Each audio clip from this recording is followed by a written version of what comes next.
Nigerian's crude oil production rates for September is still behind that of Angola, as Nigeria was unseated as Africa's top producer in March.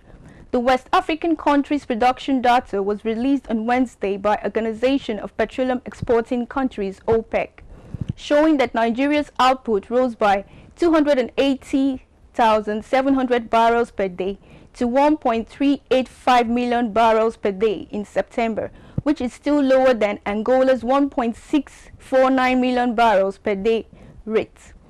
Nigeria lost its title as Africa's largest producer earlier this year.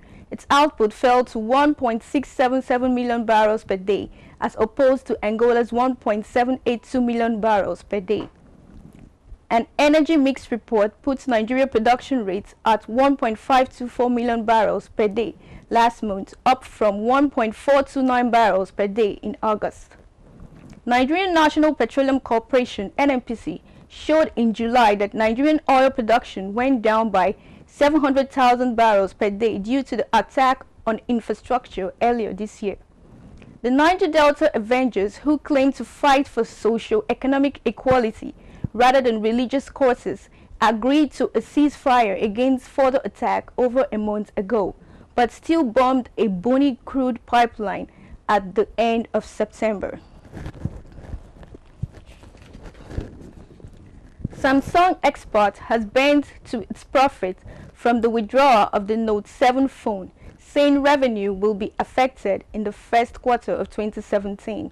The tech giant said on Friday that it expected an additional negative impact of around 3 ton won. The Note 7 launched in August was recalled last month after a battery fires, but when replacement phones experienced the same problem and the device has been scrapped. The revised outlook brings to more than $5 billion the total losses the world's biggest smartphone maker says it expects as a result of the Note 7 fiasco, after it said on Wednesday it would suffer a $2.3 billion hit to third quarter profits. In September, the company recalled about 2.5 million Note 7 devices after complaints of overheating and exploding batteries. The premium phone was meant to compete with other new iPhone 7 at the top end of the smartphone market.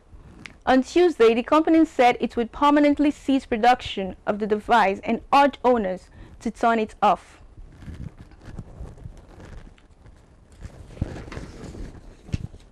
And now we'll go on a short break. More news when we return.